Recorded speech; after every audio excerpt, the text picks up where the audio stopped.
Talking Commanders football, drinking our whiskey neat. First Amendment sports, Ken, Kevin, and Tim. Don't muff it up, fellas. Hail to the Redskins. Thank God it's Tuesday. Thank God it's Tuesday. Thank God it's Tuesday. Thank God it's Tuesday. Here on First Amendment Sports. And welcome once again to Tuesday night on behalf of First Amendment Sports. I'm Ken Meringolo. He's Kevin Ricca. I could just jam along to that tune all night. I couldn't wait to get here and hear it. This is, Ken, our final show before the most anticipated season of my adult life for the Washington It is the Commanders. season finale of Offseason on the Brink. After the whistle begins after the whistle this week. So we look forward to covering between the whistles, but we're still outside the whistle. One more week off season. We're all the way on the break. Thank you guys for hanging out with us on a Tuesday night. Thank you, EO, for that great intro song. I'm still getting over not having how did we get here, but I think we'll get back to that eventually. We have to. Well, it's always ready to be played. Always ready at any time. But this new funk is nasty. And now I feel like now it's like he's budgeting, his all the royalties, like I get it. It's like part of their, it's all built in now. So I was going to be careful. I don't want to ruin the household cash situation. Greg, good to see you, sir. All the folks. Sorry, I put the link out just a hair late, so I know people are going to be getting in. I hope people go back and listen to the theme song at some point. It's worth it. We will talk about a variety of things tonight. This is the most football show since last year, really. I mean, we're the closest to the football without having any football yet. It's a game week. We have it's 100% a game week. That's a thing. That's a thing. So yeah, I mean, holy hell. Watch a lot of college football, and it was getting me in the spirit. I mean, obviously, college football's. I mean, they're making out like bandits here because the NFL just went away for a week. So, anyways, we got I got a fistful of professional football at the end of the day. I mean, Ohio State, Texas, Notre Dame, Miami, all of them, Michigan, Georgia. They're making a lot of money playing football, and it looks like it, based on some of the plays are getting. I mean, not to spend a lot of time on college football, but it seems like the top players are professional grade. Even at the age of 18 and 19 at this point in time. Maybe physically they couldn't get hit by a middle linebacker, 5 or 6 times a game coming across the middle, but these guys are there is a nastiness that's like innate in so like I always think of Tyreek Hill. Like Tyreek Hill, one of the smallest guys in the league, and people, he has been banged up, but he's pound for pound one of the toughest guys in the league. I'm confused. I was supposed to say something about college football, and now I'm on Tyreek Hill. Just about the physicality and the wonder. How about it was boring as shit? How about, am I allowed to say that? There was a couple good games. Yeah, I know, but there was a shit ton of games, and there was a couple good ones. That's all I'm saying. There's a couple good ones. I tried. I was trying. And I like the sport. Obviously, I love football any which way. I'll watch a Little League game if I have to. But if you're going to ask me that question based on my love of the sport. Boring. It was boring as shit. I saw high school football all weekend long. That was unbelievable and exciting, and it was neat. That was cool. And I couldn't wait to get home and watch the games, but it just didn't, it was fine. Well, maybe that's kind of what I was saying, because that's still that's like the amateur, frontier is at this point in time, we hope. They've turned into basketball. The tournament's going to be great. Yeah. The rest of it is just horseshit.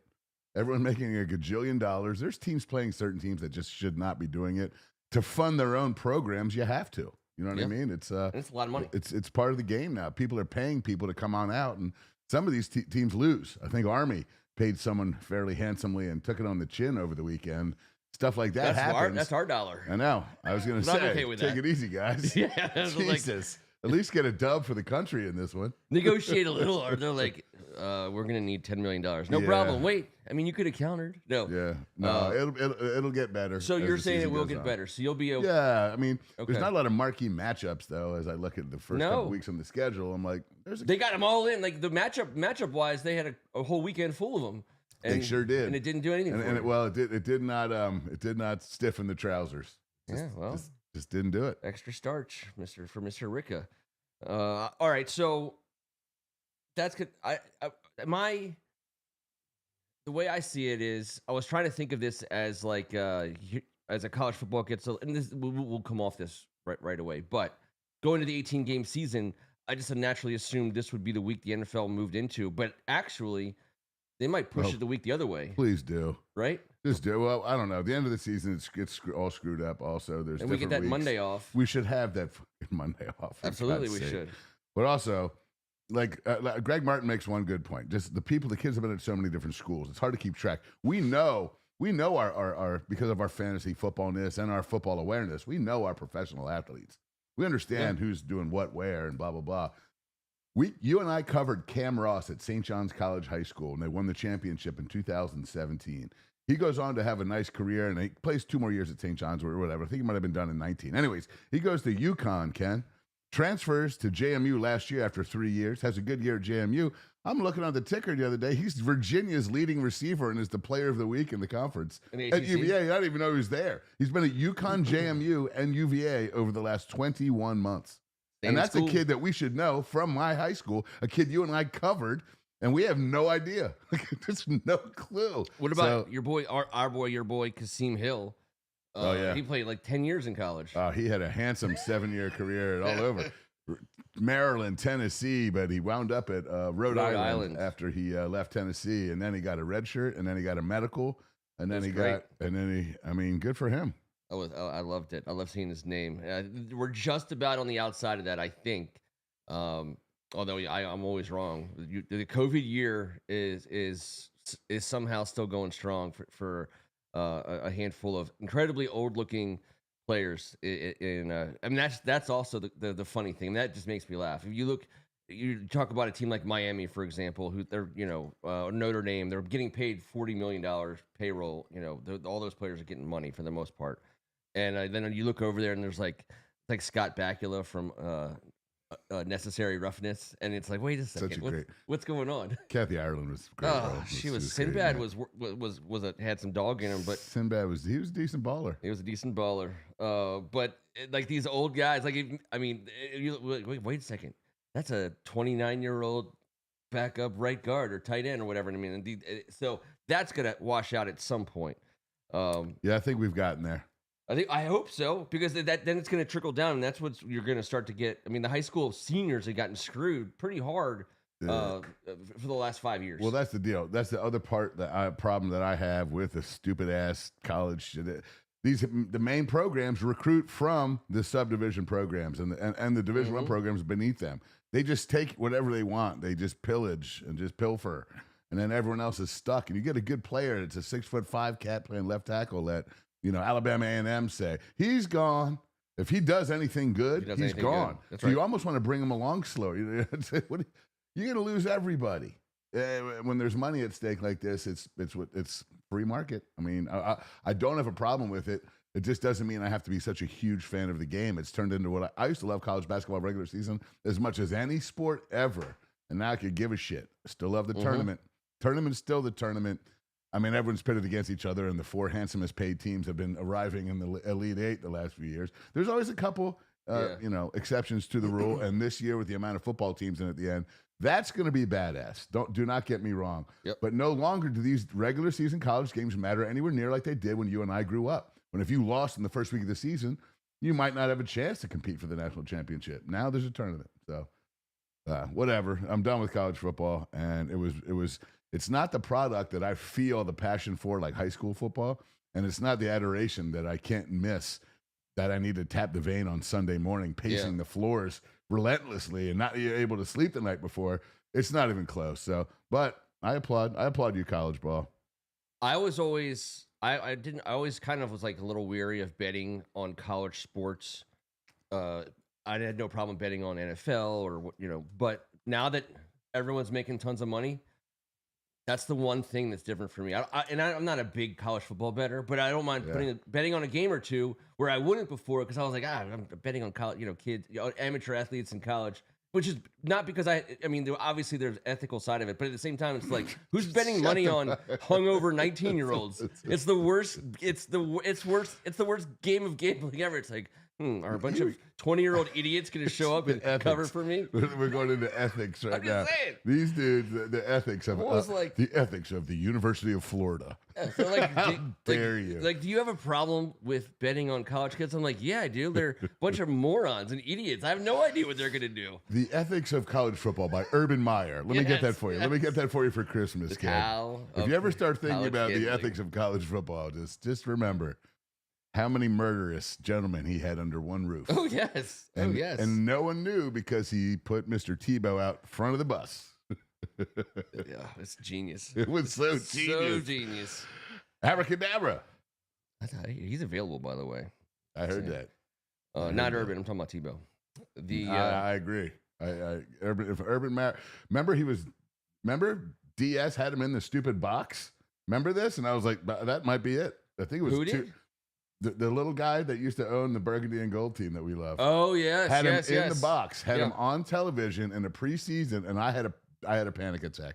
I went nuts on the show. I said, that is like the devil trying to freaking hire Hitler. Oh, yeah. I mean, that is just, it was like Jesus, God in heaven. But give me my NFL. Give me my burgundy. Give me my Commanders. Give me my Redskins back. There's plenty of I'll take all of it. Ethical reasons to vote for all of it. Trust me. You got to think hard enough. Yes. EO. I love the ethics of college football. Remind me of that one. NES. Good to see you, sir. What's up, guys? What's up, everybody? Game week. We got the New York Football Giants on Sunday. I love I didn't actually do the one thing and look to see if it's true, but there's a ton of divisional games. Is every game a divisional game in week one? It can't be. I do not know. It could be. Listen. There's a lot of them. I have no idea. It's obviously two for us. Ours is. I like getting a divisional game going. And Thursday night is. Right away. I think that to me, that gets you into the season. Not because, the Giants kind of blow, but I was thinking about this. Indianapolis plays Miami. New England plays the Raiders. Okay. I wanted to make sure I wasn't just like missing the boat on the program. Our season openers, even last year on the books, it was Tampa Bay, the Jacksonvilles, the Carolinas of the world that we got on week one on a regular basis. The scheduling people aren't idiots, and they put teams like us against each other in week one because they had other fish to fry, and they fried that other fish. So, but now, even though the Giants are an unsexy team, fish fry to unsexy. That's glamorous. You got to know your demo. Yeah, you got to know your demo. You certainly do. The fish fry, the glamorous fish fry that is week one, the divisionalness spices this one up. Otherwise you're just playing a shitty team with Russell Wilson, a 90-year-old Russell Wilson, the quarterback. I get it. You can't trip and fall over this team, and that's another thing for us. Now, again, I think we agree, and we can all say it. Like, this is a different team. This is a different coaching staff. They proved they can win in a variety of ways. What they did last year successfully removed like the yoke of the burden of the last 20 years. Like, they don't have to wear that. We don't have to say we lost so many times to the Giants when we shouldn't have over the last 20 years. That's not on these guys. So that's another thing that we don't have to worry about with an early season matchup against the Giants. Get the divisional win. More importantly, get the conference win. Again, we're trying to make the playoffs. And, assuming we're not going 17-0, we need to stack up. These are important wins to stack up. And not to look past the Giants, but we're playing again right away. So you got to have an idea of what you're going to do against the Giants on Sunday, and you got to have an idea of what you want to do to play it again 4 days later. And that's the cool part. Do you guys remember going into last year, opening day, we were like, we had no idea. They had no idea. They were filling guys in at spots just like, Jesus God. You remember? Bodies, yeah. I know. Now Get in there. we're not that way. We don't have that feel. Yeah. And obviously, after 20 games, we have a pretty damn good feel. But it's still opening week in the NFL. After a week off, we did not see shit in the preseason. Nope. Fine. But I'm just saying, it's hard to be like, we're going to come out there thumping, Terry, and we're going to be on the same page. There's going to be some ugly shit. And they got some dudes out there that can make some plays look ugly. Dexter Lawrence can blow up a play any given goddamn time he wants to. So everyone's like got this whole idea that, it's a 6.5 point spread and no one knows shit. It's a damn NFC East game. Everyone on this board knows that. We don't need to be reminded. Winning by 1 is all we need to effing do. We don't need to come out and look like unbelievable. We don't need to look like a well-polished. We shouldn't. Yep. Well, let's come out and do what we're good at right now. And that's what we did early last year, and I loved it. We were very effective letting Jaden run around for his life and make crazy-ass plays all over the place that we were like, what the hell's going on? Yeah. Off schedule as shit. But now this year in a clean pocket, it's going to be cool to watch him make those same type plays in the pass game and get through his progression. And then if Dexter does blow some shit up, he's hard to catch, that number 5. He's very, very elusive. We got a 5 on it. Yeah. Very, very sneaky. I've been thinking a lot about, again, like not like holding these guys responsible emotionally, because it's just like that feel of the year getting started. We don't have the F team broadcasting crew. We got one of the best ones there. We are coming off a division. I'm sorry, we're coming off a championship. We got TB12, right? We got TB12. Yeah, his alien ass calling the game this week. He knows more about football and the aliens than anybody we know. He's gonna call a lot of our games. Good. And we, I thought about that. It's the St. Louis Rams and that old school dome they played in that always felt like darker. It was just seemed like we were playing like JV ball. The Frontier family did not like light bulbs. They did not like light Why? bulbs. Why would it look like that? The greatest show on turf, and it was so boring looking. And a little bit like depressing, and I was like, we should be playing. That stadium's the only thing that made Marcus not look super quick. Mm-hmm. Actually, he did, but it tried. It tried. Jesus, I forgot about that. That was a good point. We got real grass now. How about that? Everything is different about the feel and all of it. So it's a big deal. Like when you watch the game, that again, before we even get to the pads and helmets and inside the whistles, like the idea that when we watch it, like our experience of taking in a Redskins game will be so different than anything we've been used to, and all the way down to the look on the screen. Because when you watch the stadium, that new grass, it will look different. It's a whole different look, and it's noticeable. It's noticeable, and that's the thing that matters. So it's like a clean newness. You know what else is going to be noticeable? An MF and sellout. Yes, it's sold out, and our fans get to show. We've been dormant as fans, not all of us, but collectively together. Gathering, making damn stairs shake as one whole group. And this is a week that we get to really show out. We've been chomping at the bit to get to this season. This fan base is going to just I'm already pumped to be sitting on my couch Sunday just to show that opening shot on Fox. And our place going freaking batshit crazy because it is different, Ken. It's 100,000 completely % different. It's so cool, and I cannot wait because the product, and the one thing I want to focus on is this. Our coaching staff is badass, and we maintain the continuity of about 95% of it. Yeah. And if that doesn't mean anything to anyone paying attention, then you don't pay attention because you don't come from somewhere in this league, and they're teaching you. They're breaking habits, like Belichick talked last night, if you heard. There's a lot of times, he said, the cool thing about coaching college, a lot of these kids don't have those bad NFL habits.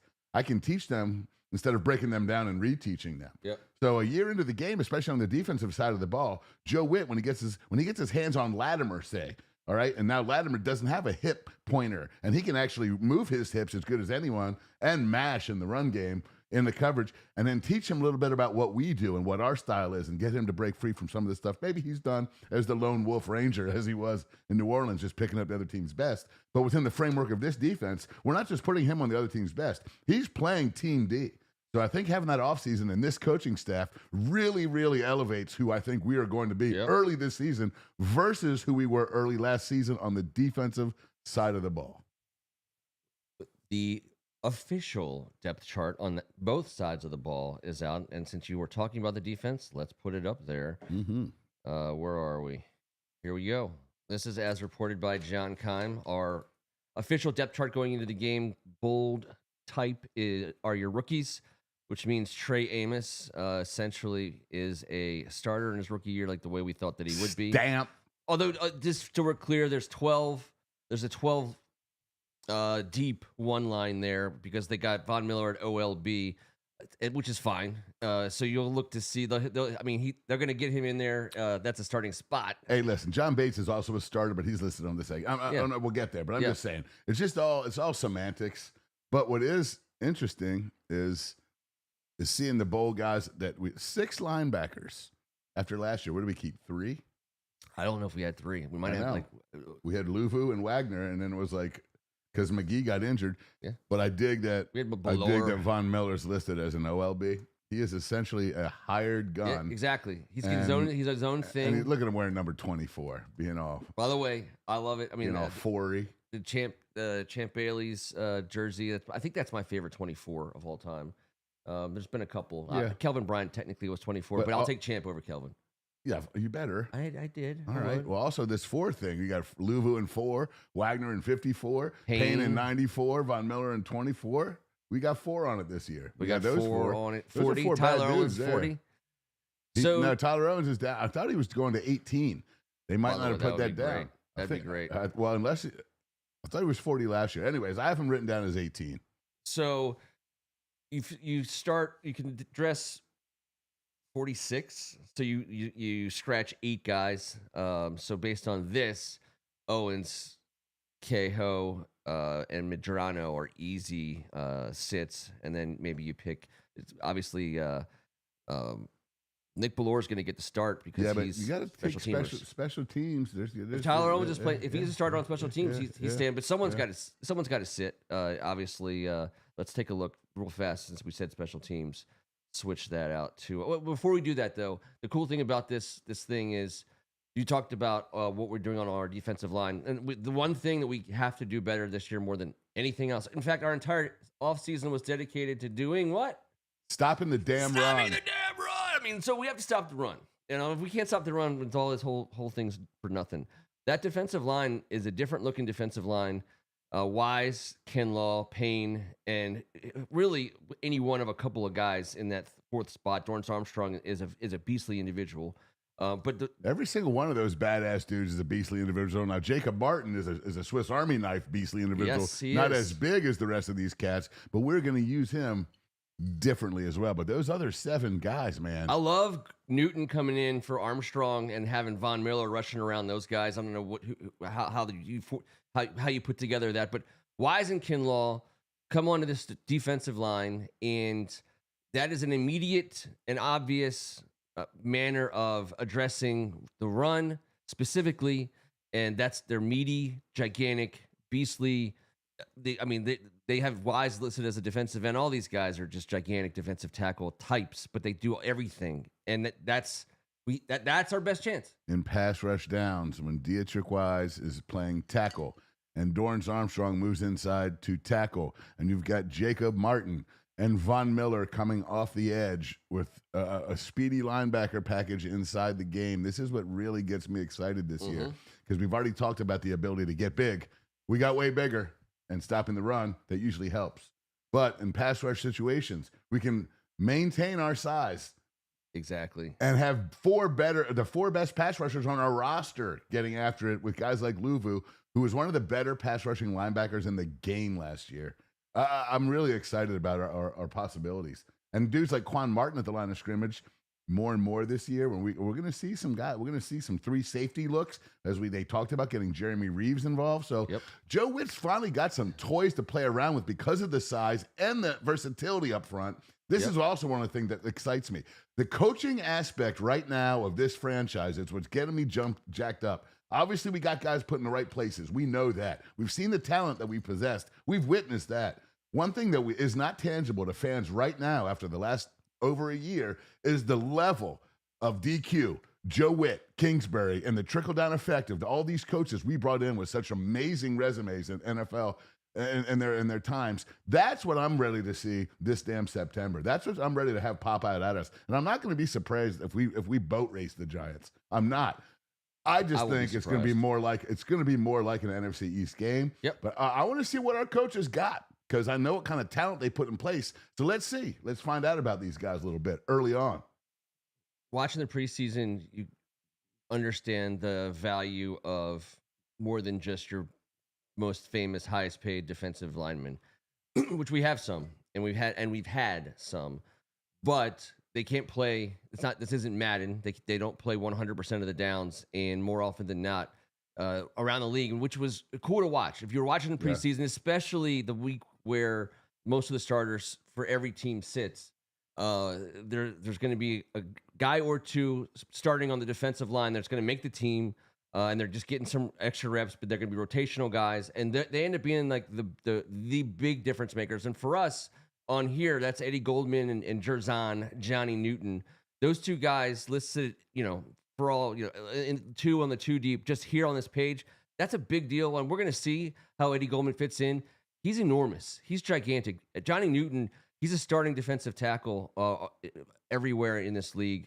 Those are our two guys that are rotating in to give guys blows for situational things. But when the backups come in, when you send off your starters, when you send off your famous high-priced defensive lineman, the offensive coordinator sees it from the other team. The quarterback from their team sees it. So they're always going after backup corners, backup linebackers, and backup linemen. These guys come in. They're again, if our goal is to stop the run, our defensive tackle rotation, I think this year is so much stronger. Because we're going to be having to stop the run with Goldman and Newton on the field, multiple points in every game. And that's fine. Goldman played a ton of snaps at the nose position last year. Yes. And Johnny Newton, guess what he didn't have to deal with? 2 freaking foot surgeries this offseason. Mm-hmm. He had a clean offseason, a clean ability to just soak up all the knowledge that we just talked about. Yep. But let's just see what he's got physically going into his year 2 season without having to have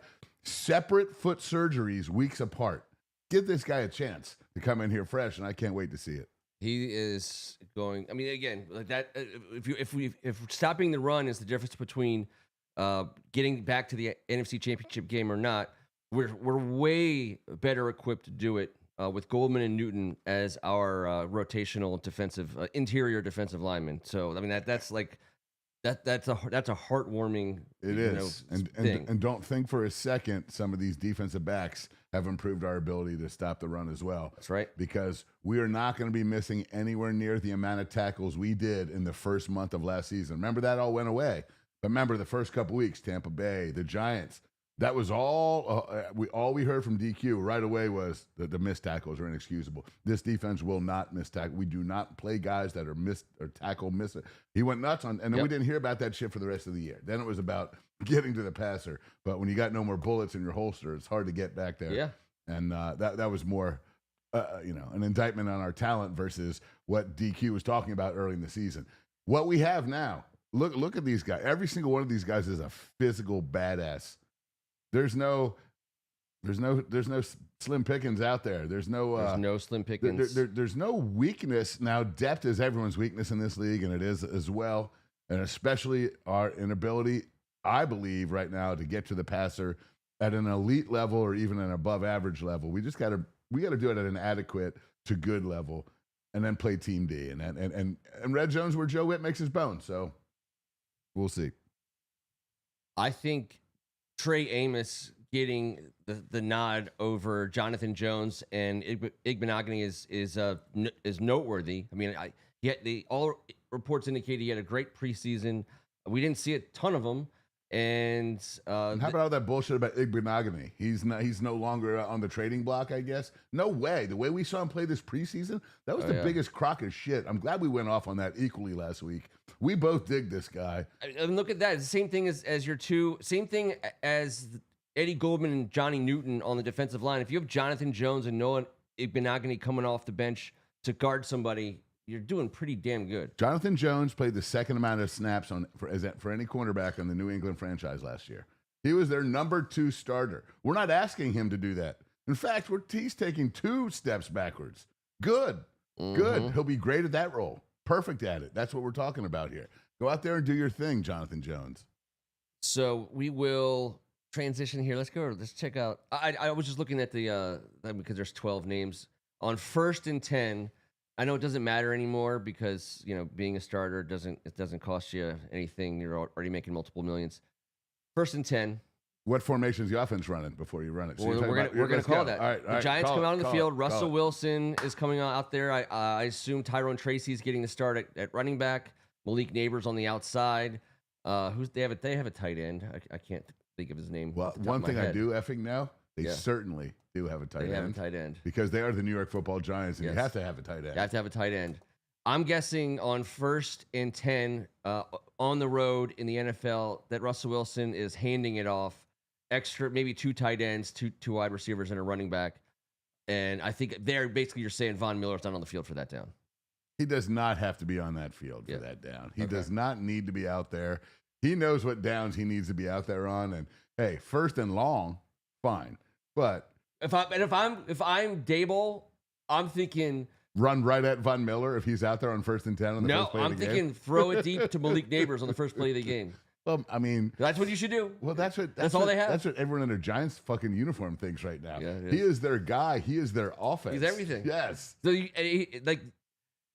that's a shame for Giants fans that it's not Madden because he's the guy that you would throw it to him every single down. Every single down.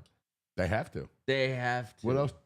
And by the way, he's nasty and he's going to get some yards. Yep. We got to keep him out. We got to square his ass up in the red zone. But he's gonna between the 20s. He's gonna get some chunk yardage. Yep. It's just he's a different level athlete is what he is.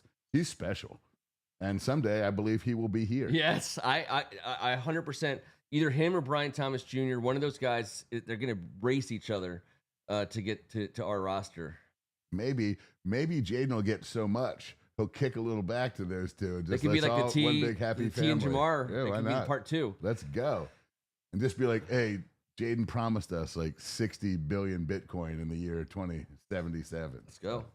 I mean, can you just that Jaden Daniels, Malik Neighbors, and Brian Thomas Jr. I mean, that's obviously they grew up playing together. They were recruited as freshmen. They played their no, they didn't. They're professional football players. What a great quarterback wide receiver trio. What a great example of new school football, because that's old school. All these guys work out together. They put in so much work. You guys can't possibly imagine. Now, I'm sorry.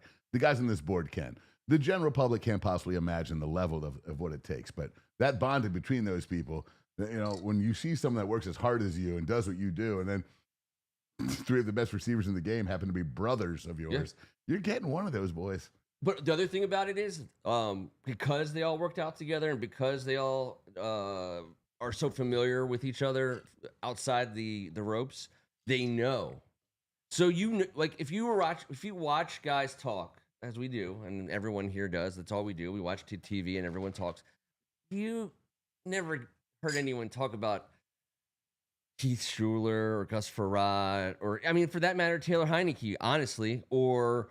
We had cords on our phone during that era, to be fair. There's no glint in anyone's eyes from players. Obviously Tom Brady gave a lot of credit to Taylor Heineke, and I like that. I appreciate that. He showed up in a playoff game. But when you see guys who don't play for us, who talk about Jaden Daniels, and you hear in their voice and you see in their body language, they know he's a different dude.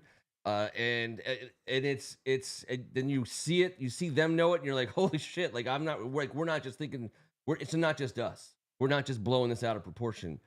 Everybody knows how good Jaden is, and they all they all kind of defer to him a little bit. It's kind of crazy for how young he is, because they know what he had around him last year, and they can't imagine that the success he had based on it. How about this? In 20 games, all of you guys, don't look it up. 20 games, how many times did Jaden Daniels throw for 300 yards? We played 20. How many times did Jaden Daniels throw for 300 yards? He's elite special, and I know why people feel this way. It was less than half the games, though, right? I would say like 6 or 7 times. That's my guess. But let's wait a couple minutes. Let's let them go in. Just if you want to get a little guess, if you know, you know. But put it this way. I imagine that number escalates this year when you have Big Laramie, who pretty much manhandles everyone near him in the pass game. So that's one side taken care of. And I do dig. I do dig what it says on that other side, Ken. Why don't you just say it real quick? Because last time it said or, and this time there's no or next to that highlighted name. No, Josh Connerly is the man at right tackle. He is listed as a starter. He's going out there. I like the or at right guard because it tells me we're sitting pretty too deep. But to have your first round draft pick on opening day, starting bookend opposite of Laramie Tunzel, you got to feel real good about the other commitment that we had this offseason, which was to improve the protection for Jaden Daniels. And by the way, there's no one better in the college game last year protecting anybody back there. It's all about protection. This is amazing that we got both these guys and that he earned this spot right there. Sorry, Greg. The question was, in 20 games last year, including the playoffs and regular season, how many times did Jaden Daniels throw for 300-plus yards? That was the question. But the conversation right now is about how these guys are going to allow him to do that way more often and keep him from having to run around and scramble for his life in order for us to advance the ball, as opposed to the times 3 or 4 a game when he's going to have to do it regardless of who the hell the O-line is, because this is the NFL and there's great football. He's going to have to make a shit ton of plays for us this season, no doubt about it, but it will be nothing like what we had to see in September ever again. We will never see this again. He's going to do what he did in the preseason. He's going to take some risks, but it's not going to be because of a porous system up front and a lack of talent in the wall in front of him. Yep. He's going to pass. He's going to throw the ball to the 3rd, 4th, and 5th options with some clean-ass pockets this year, and that's got to scare the shit out of the league. The speed at which he progresses to the 3rd, 4th, and 5th options it sets him apart. That's when he trains in VR at 1.5 times speed. That's why blitzing him was such a loser for the league last year, because he identified it so quickly and he moved to the right read so often that he rendered the blitz absolutely meaningless for the most part. Yeah. But looking at the offensive depth chart here that the Commanders put out, I like Allegretti and Wiley. I'm not even worried about names there. I think the cool thing is that similar to our defensive depth, we got a couple offensive linemen that we're probably feel pretty good about going in. I'm talking all of them, like Allegretti, Wiley, and Trent Scott, and Chris Paul. All of them, if they go in the game, it's not like some of the names, again, some of the depth that we had in the previous, which we knew we were screwed. I agree, but I want to give a shout out to the Allegretti or Wiley. Both of those gentlemen are veterans in our system after the 1 year. Both of those guys have put themselves in a spot where we know we had to upgrade the offensive line, but we knew we didn't want to get rid of these guys, and we gave them that contract last year, understanding the future building was going to be this. They have embraced the roles with Super Bowl rings on. They haven't done anything that would have ever said, and apparently Wiley had a great camp, and he's moved around all over the damn place. So let either one of those guys out there, and let them rotate. Who gives a shit?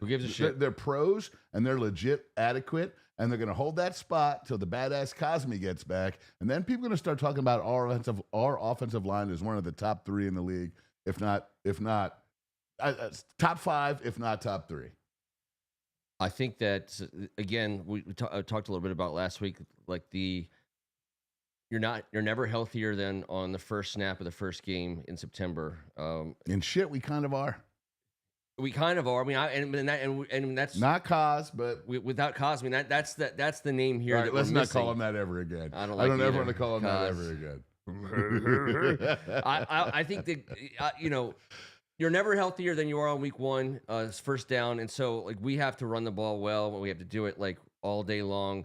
This is because I think this is the game where you have to save a couple bullets. That's the way you save a couple bullets for Green Bay in 4 days. If we have a successful running game on Sunday against the Giants, now we're going to do whatever we're going to do, no matter what. But letting this offensive line, get 4 or 5 yards. I mean, I think that running behind Tunzel and Coleman should be worth, especially with C-Rod and McNichols and Eckler, with just a touch more dynamic, dynamic ability than Brian Robinson. I think you start looking at sustained, drives. I don't want to be a team necessarily that needs 14 plays to score. But I want to be able to have 14 play drives, when we want them. Honestly, the reason why I'm getting the adjustable belt to watch football this year is because of our ability to do anything we want offensively. We can get big on big and get in there and get our 4 or 5 yards a clip. Yeah. We have the ability to stretch. We have the middle of the field iced up. We got Cliff Kingsbury's imaginative creativity back there, and we're in year 2. So happy he's back. He won't be here next year. Let's enjoy the shit out of what he's going to put on display for the whole world to see when he wants any job that's possible for him. And this is his second year. Remember, he wanted that extra year on top. He wasn't trying to float around.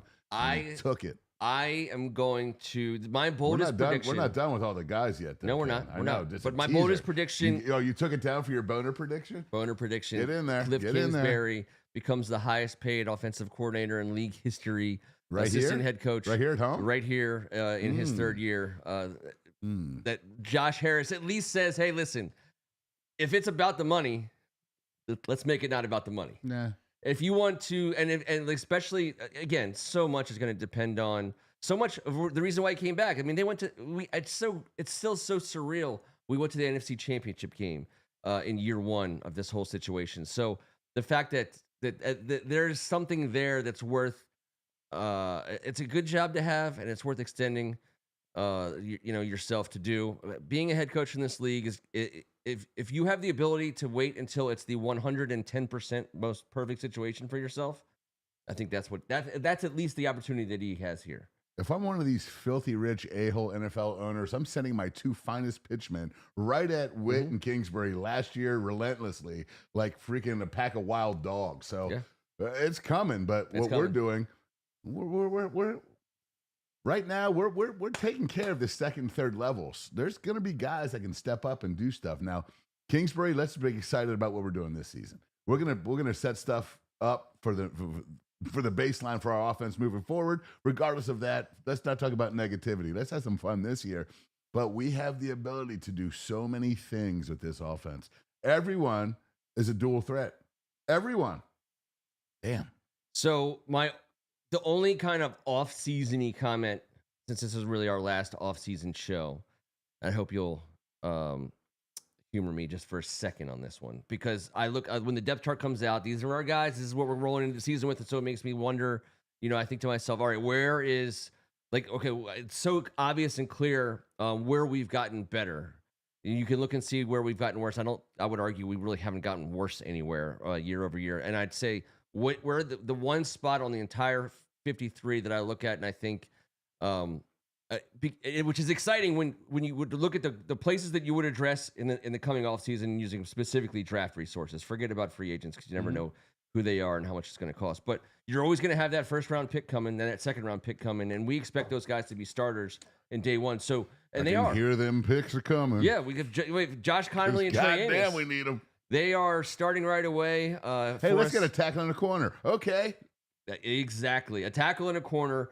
And so I'm not trying to kick anybody out of bed. I love our roster, nor is anyone leaving town because of anything regarding next offseason. But I look at the youth. Hands above the table, gentlemen. Hands above the table, the youth of Jaden Daniels, and the ability to potentially put a super high ceiling center on our roster out of the draft in the next 1 or 2 years. I'd love it to be next year. I by the way, Tyler Biotis is one of the best centers in the league. As long as he wants to play here, he's welcome to. You can draft that guy in the 3rd or 4th round. Exactly. Let Biotis have a year with him and do what we do around here. Let Adam Peters decide. You know what I mean? Like if he knows where he can get a guy, but like the opportunity when you look at this and you say, okay, we're just successful in putting in Brandon Coleman last year, Josh Connolly this year, so that's a tackle and a guard. If you can add a starting caliber center next offseason, again, very offseason-y, and I know it's game week, and I'm not trying to keep it, but hey, we are what we are. We are what we are. Let's do it. So, all right, and one last thing here. Not one last. We got to get to the grid. Let's just work with me real quick. First of all, stay on offense. Yes. Okay. We haven't gotten to any of the weaponry, and we have to get to the weaponry. You've been dicking around with. All I wanted to do was say this: Jaden Daniels only had one game that he threw for over 300 yards last year. And guess which one it was? Yes, it was the Hail Mary game. And he needed that Hail Mary to get over it. One time he threw for One time. But he was in the 250 range relentlessly. And the amount of yards he rushed Those 80 yards a game. Come on, for God's sake. So, but helpful. But the point being, clean pocket that I've been talking about, clean pocket. And it's for this reason. This is the final trivia question. Guys, I don't think you'll know that you'll hear this stat anywhere. I don't think you're going to hear this stat anywhere. I'm a lunatic and went nuts on it because I had to find out. The trivia question for the board for Ken. I'm never told about anything. Yes. I already said it out loud. Anyways, I want you guys to tell me how many games, the amount of games it was the last time someone other than Terry McLaurin recorded 100 yards receiving and the good guys won. The amount of games since someone other than Terry McLaurin recorded 100 yards receiving and the good guys won. Because I'm not just talking about receiving here, but I do believe Debo will clear 100, and so will Terry this year. And Debo will be a yards from scrimmage cat, and Debo's returning kickoffs for us. And we're going to use Debo, like you said. We're going to use that one-year contract to the best of our abilities. And I think all of us are going to love it as long as he stays healthy. Yeah. Number one is going to be a badass, and it was the Bears. Santana Moss? Was he the last one that did it? It was not Santana Moss. So we have to come up with the amount of games. The amount of games, and I'll tell you who it was. And if you can think, if you guys know that, but I'm telling you right now, I think this would be shocking. It was shocking to me. Okay, hold on. Well, I want to guess. I think I'm not going to say who it was. The last 100-yard receiver in a win. I would have said Santana Claus, but tell a guy out there that you think. I will tell you this. Doxson. In Terry McLaurin in 6 years, it's only happened 9 times. In Terry McLaurin 6 years, only 9 times has someone else besides Terry had 100 yards. That's right. Only 4 receivers have done it. It's bonkers to me. It's bonkers to me. Cam Sims randomly? Yes, Cam Sims is definitely on the list. Ken, well done. There's 4 receivers that have done it. Cam Sims is one of them. I love Cam Sims. But that's a separate stat. That's just Terry McLaurin 6 years here. Only 4 receivers other than Terry in his 6 years have logged 100 in one game. This stat is crazy, and we had to live through it and F everybody, but it's real. Apparently, James Thrash. Thrash was not it. He didn't get it. And Garcon is a great answer, and I thought that would have been him. It wasn't him. Ooh. It wasn't him. I'm not saying it was further back or closer, but I'm going to tell you that it's not a 2-digit number. Yeah, I got you. So I'm going to tell you now what the number is, and it's sad, but it's only because I brought it up because we got a Debo for a goddamn reason. Because in Terry McLaurin's lifetime, in his 6 years here, DeAndre Carter, I don't think was one of those guys. Okay, sorry, because I was going to go number 1. I think in Terry McLaurin's 6 years, the number 2 receiver, I said it, averaged 2.7 receptions and 30 yards per game. And 1, maybe 2 touchdowns per season. With you guys. So I'm now having a Debo Samuel here. Why do you think I'm getting so jacked up? Deshaun Jackson? Guys, I wish it was. I know, I wish it was. I'm going to tell you right now and give you a chance at better guessing.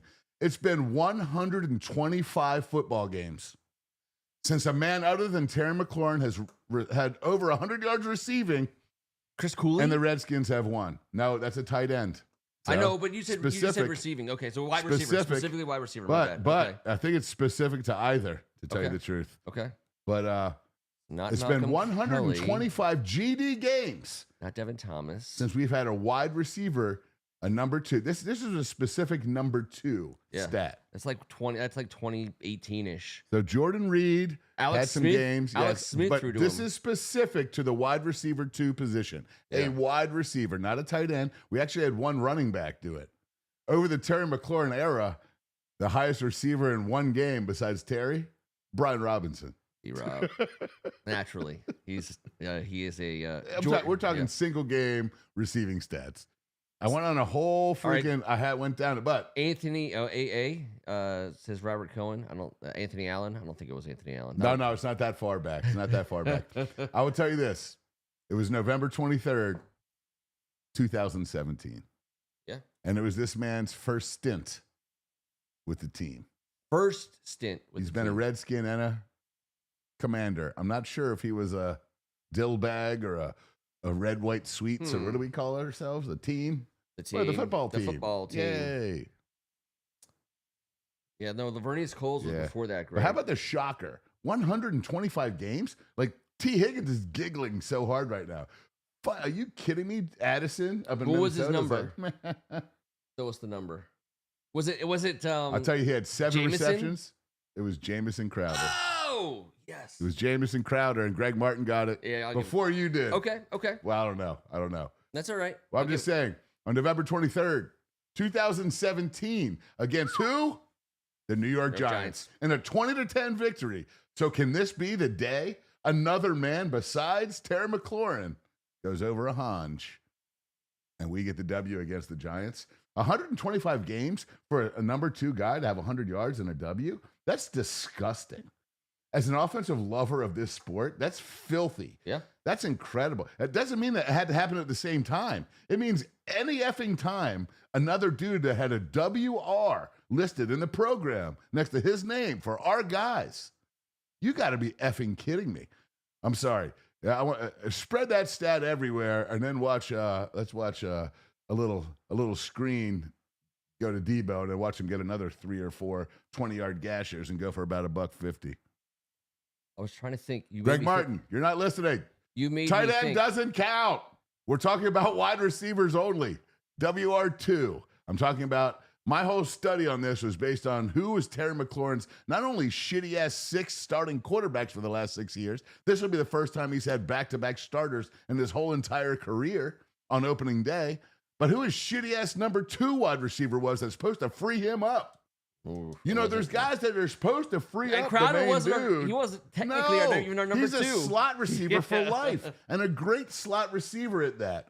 But Jesus Christ, no one's worried about Jamison Crowder. Linebackers are worried about him and strong safeties. We're not talking about corners. I'm talking about wide receivers was the question. Yep, absolutely. It doesn't count if wide receiver is the question. If the question was running backs, tight ends, and wide receivers, it would count. But if wide receiver is the question, that's crazy. That is crazy. I guarantee you there's not many franchises that have that stat line right now worse than we do. There's our wide receivers, Noah, Debo, Terry, Luke, and Jalen. There is one wide receiver on our practice squad that I'm interested in. Ja'Cory Brooks. We had him in the preseason that we waived him and then signed him back to our well, there's 3 of them. I know, but you're only interested in one of them. I'm really interested in him because for whatever reason he was dynamic. Yeah, listen. I think there's probably a lot of Ja'Cory Brookses out there. But our Ja'Cory Brooks, in addition to being the actual Ja'Cory Brooks, is the most Ja'Cory Brooks of all the Ja'Cory Brookses.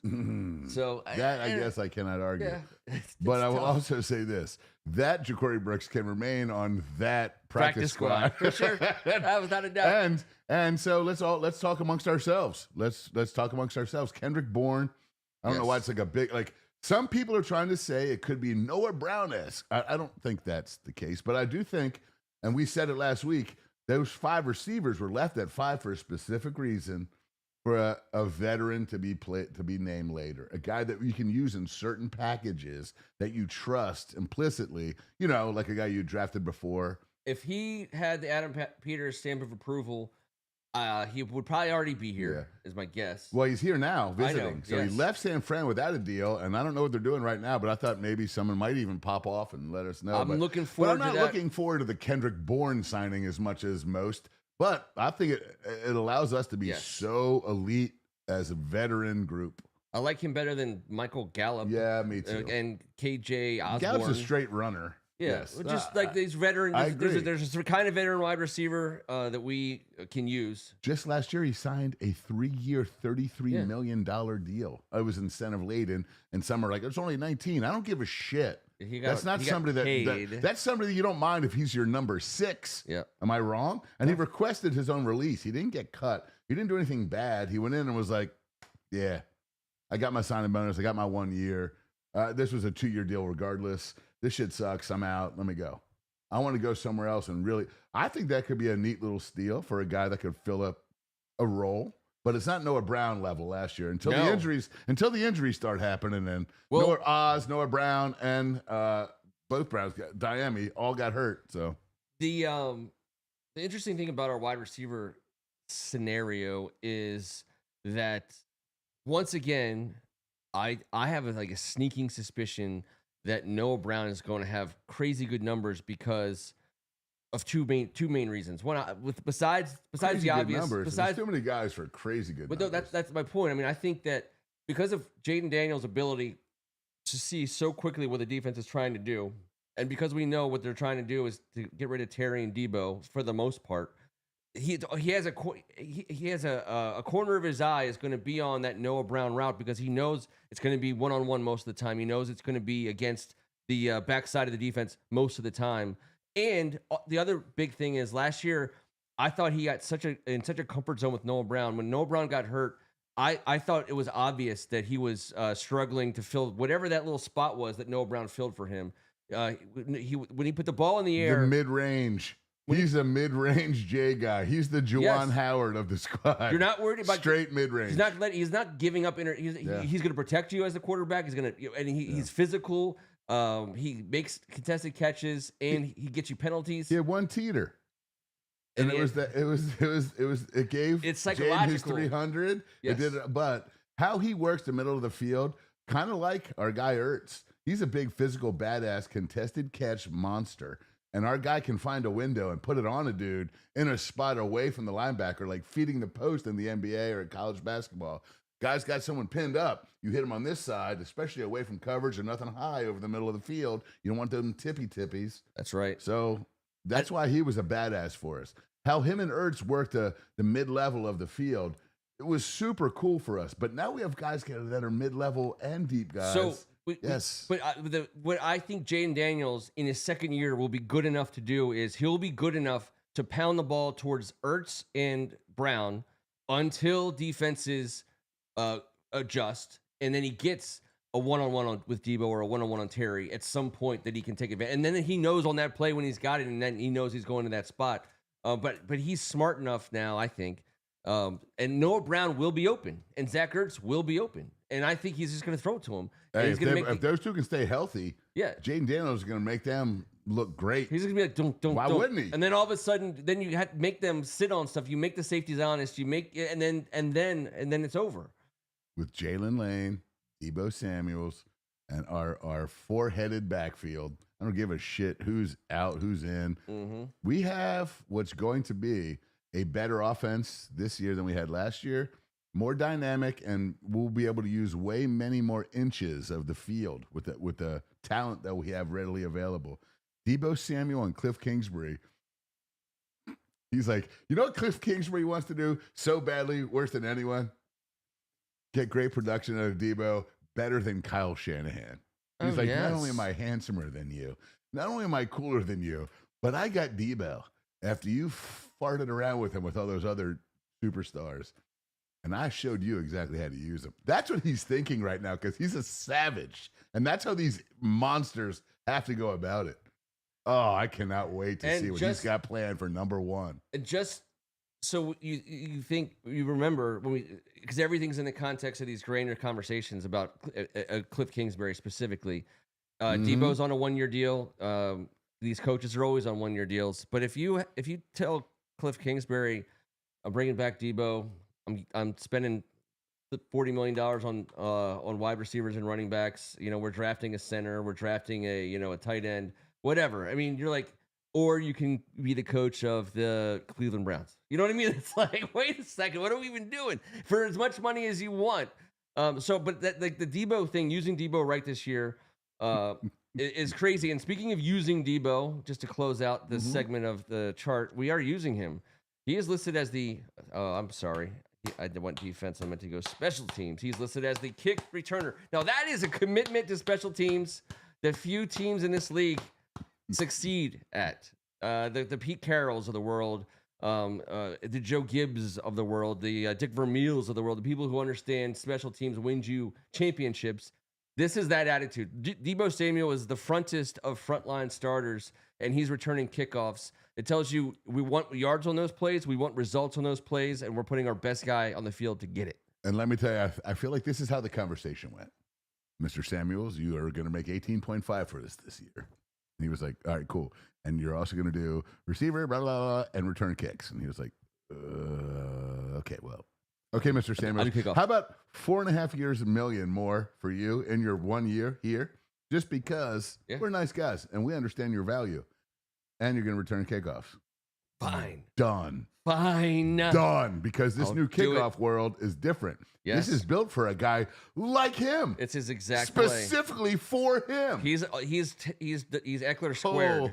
As good as Austin Eckler is for this job. Stop. You stop right now. Deebo Samuel is Austin Eckler is great. I mean, I'm saying this is. But by the way, not seeing his name on this line is huge. But he's never doing it again. Never. He got 2 concussions doing it last year. Mm-hmm.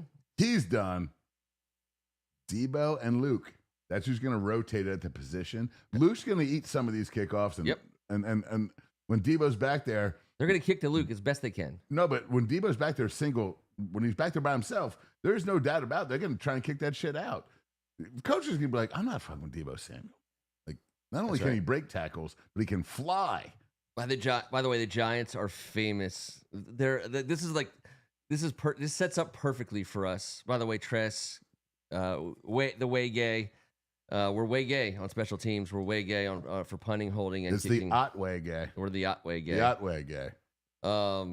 I said the cool thing is there's only 9 letters to sew in a jersey, but how about this? Yeah, Why did Ott have to wear 69 just to make it weird? It's genius. Did he change his number to that? I was hoping you would ask, but no. Because if he did, that would be amazing. But last year he was like, I'll take 69. I'll take 69.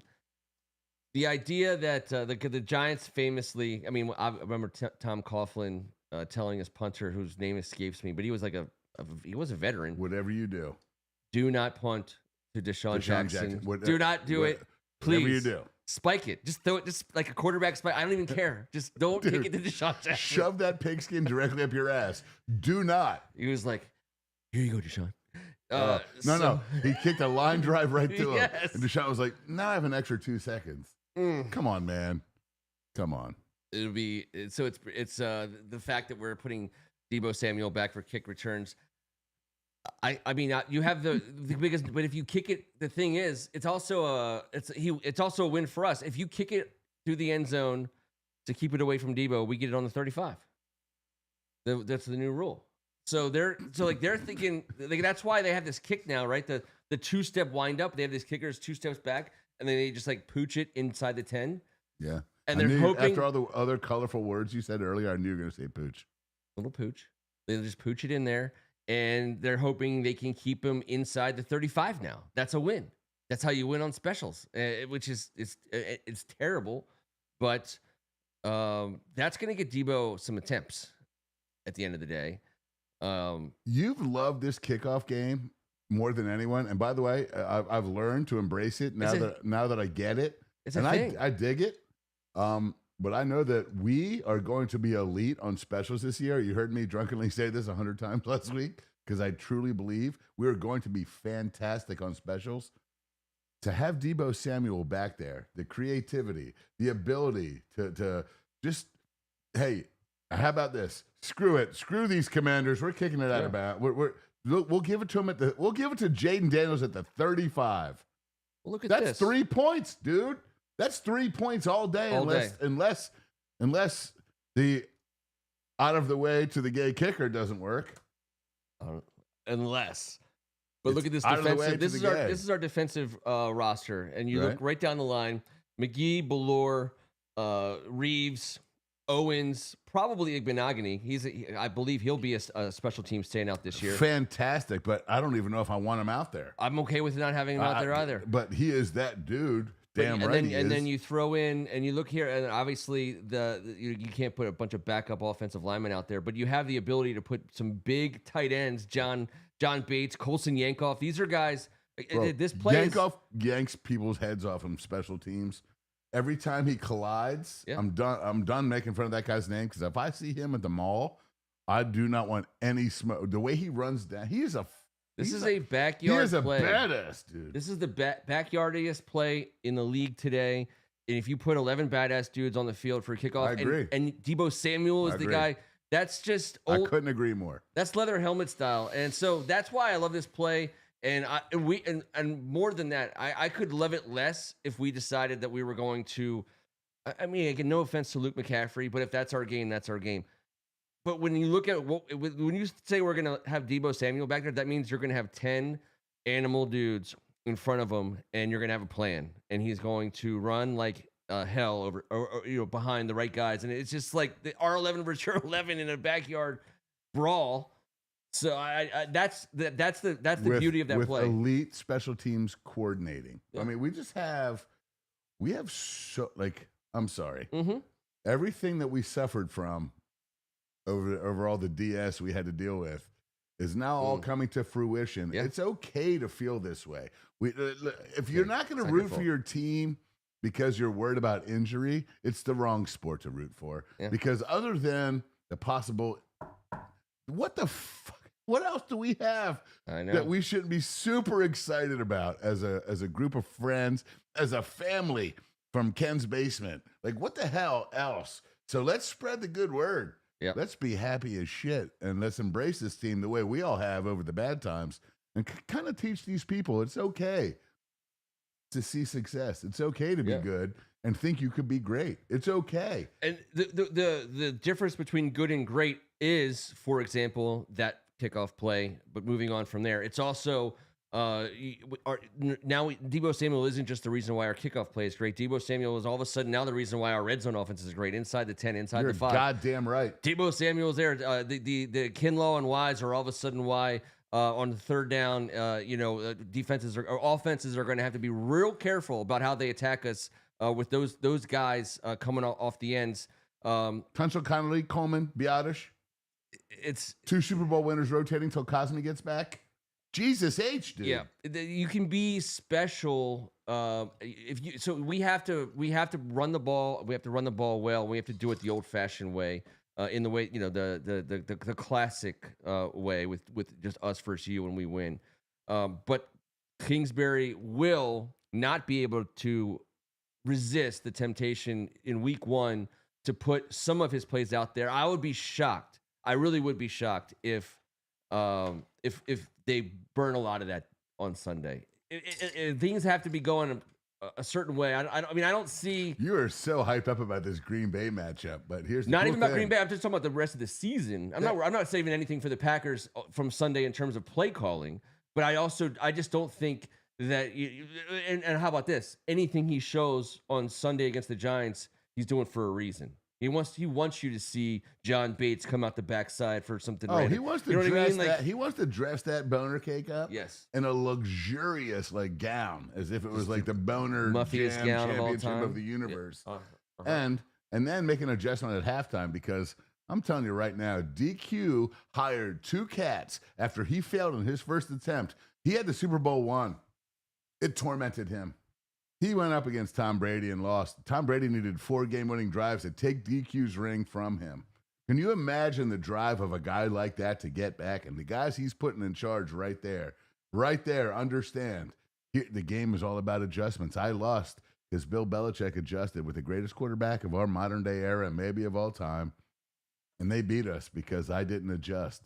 It's all about adjustments. Joe Witt and Cliff Kingsbury. Did you see one time last year our defense getting smoked against Tampa Bay? We always figured out we'd get back into it. We always adjusted. Yep. We made adjustments on the fly, not just the halftime ones that everyone talks about from 100 years ago. On the fly. That's why I adore this coaching staff, because of what we saw last year. It's high-level communication. It was bells and whistles, man. We were pulling shit out of our ass last year. We were playing people that did not deserve to be on an NFL field, but they were amongst greatness in 5 on the offensive side of the ball, and he made their job look like better. Like poor Aiden Buchanan started at left tackle last night for the North Carolina Tar Heels for Bill Belichick. Ken and I called his game last year, and just going to be honest, it was not a great year for Aiden Buchanan. When I turned the TV on last night, I was like, holy shit. Yeah. Holy shit. So, in-game adjustments, and Belichick figured it out. Aiden Buchanan is going to be great.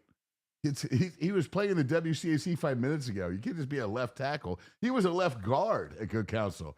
Come on. So disappointed in Belichick's first week as a legendary football coach. Take it easy. But the adjustments, making the adjustments, and the ability to communicate. Like that's what we are. That's who we are. That's the most evolved. That's the fastest evolution of all the things. Players develop at the speed players can develop. Great players are always just great. I mean, Jaden Daniels didn't become great just because we drafted him and he's being coached by Quinn Kingsbury. He's always been great. They're getting it out of him.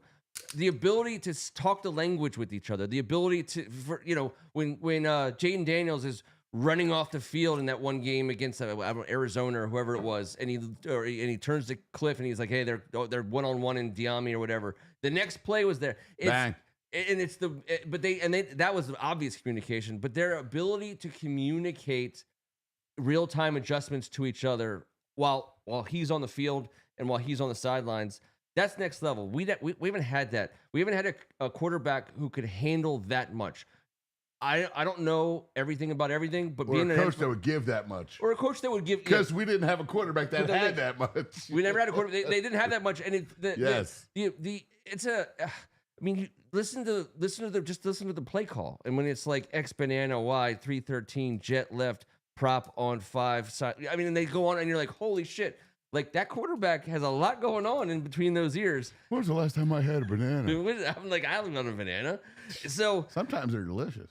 Sometimes they suck. But sometimes it's a lot. I agree. So, but not to him, it doesn't seem. But that's the thing. If you get the guy, to our guy who gets that in, because he's fucking brilliant. That's right. And it's like, to me, and I know I don't do this all the time, and I won't do it all the time, but just for a quick golf analogy.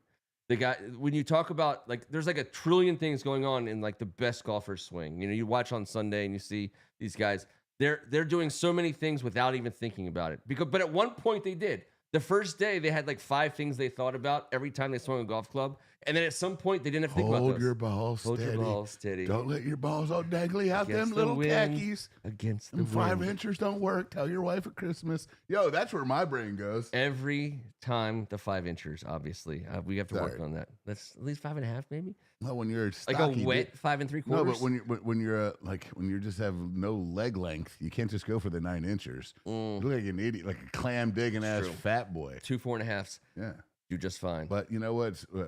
It's one side or another. It's one side or the other. But building at some point in time, there's 100 things those guys do without thinking ever about it, and that's like these quarterbacks. There's some quarterbacks will only ever be able to think about 100 things. That 101st thing will blow their circuits, and it happens to great quarterbacks all the time. Jaden Daniels we haven't hit that limit yet. He has so many things that are happening without him having to really like consciously think about them before plays, and he's picking things up subconsciously, it seems. But his ability to compute and then to communicate with his players and his coaches in real time, it's the highest level. There's a computer chip in his brain. There's no way that he's not microprocessing things. He might have gotten hooked up on that Tom Brady alien plane flight thing where they just did stuff. I think he actually did. I think they were like, all right, here's the deal, Tom. You have to give it to someone else, though, because it can't just be you. You dick.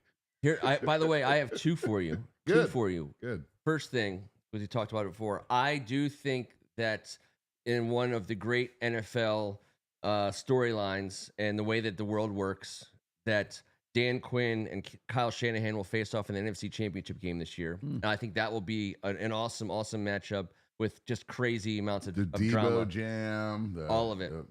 Brock versus we got a lot. So you get Dan Quinn and Kyle Shanahan together again on opposite sides of the field to get for another chance at a Super Bowl that eluded both of them. Oh God, that was so rough for both of them.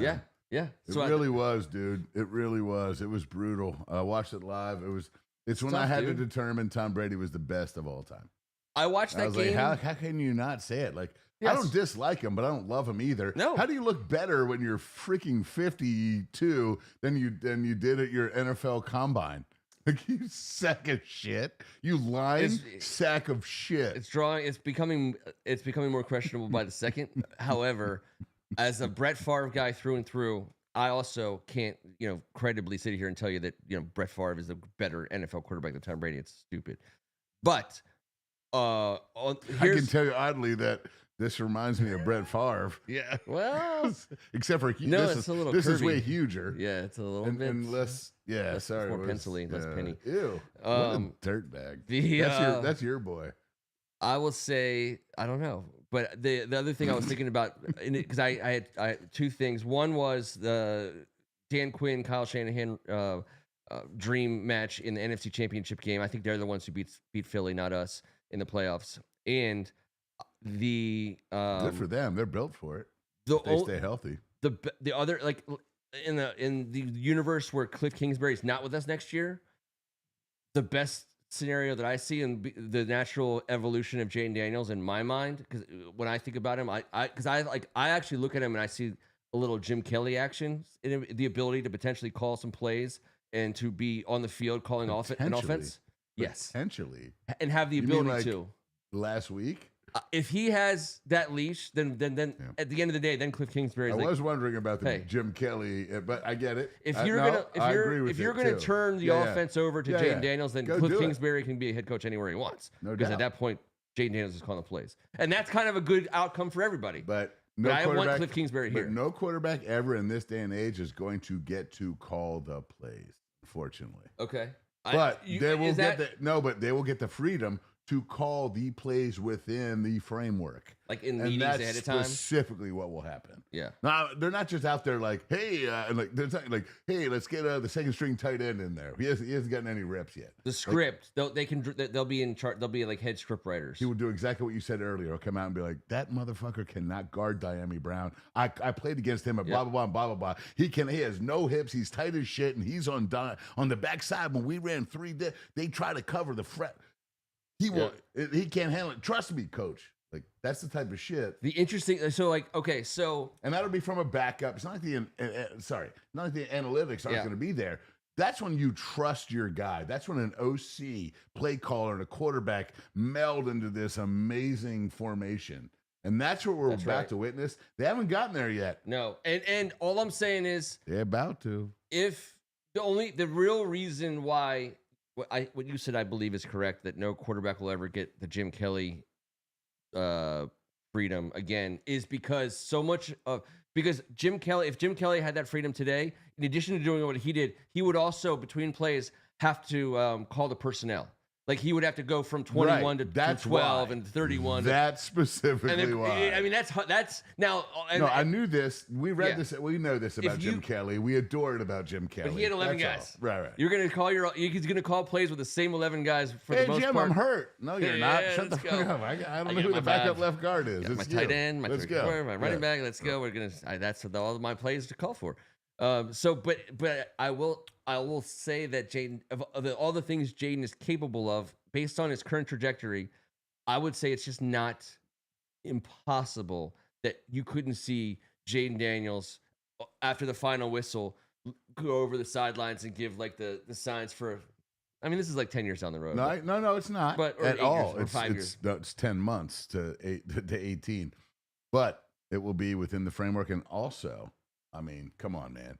2 minutes before any 2-minute drill before half or the end of the game, that's all on the quarterback. It's got to be, and you have to be able to. I think the bare minimum, that's when the games are won. Always, and I don't think we're anywhere close to our quarterback driving personnel in play after play.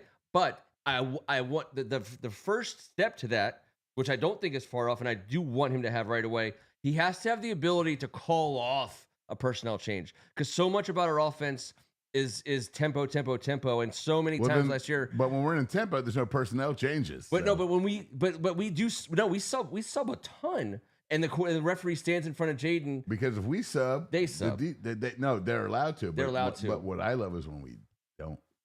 And I love when we don't, because we can. Now we have the personnel to do it the whole time. But the ability to call off a personnel change to keep the ball going. Yeah. That's what I want Jayden Daniels to be able to be a server, but I'm sure he is. I'm sure he can be. Well, here's the deal. We're teaching coaches the same way. We know we're going to have loss. I think you're just don't take $1 million of the assistants and wit. Now, this is prognosticating, but don't take $1 million. And by the way, you can take whatever you want. You know, a lot of them don't want to go with you to go coach old nerd butt when they can go coach Jaden for the same price right here. What's happening right here makes me not want to go with Cliff Kingsbury, even though I love what he's got. But, like, he's going to go get a shit ton of money, and we'll see. He doesn't have Dan Quinn. He doesn't have ownership. He doesn't have Joe Witt. He doesn't have, like, what I'm talking about is what we built right here. This is sustainable. Yes. All and set 2-1, 14-6. So we won 14 of the 20 contests that we showed up for last year. 2 out of the 3 of them were the damn playoffs. Why wouldn't we be jacked? Is so young, and he could be a coach in this league for the next 40 years if that's what he wants. I don't know if that's what he wants, but he's young enough to be a 40-year.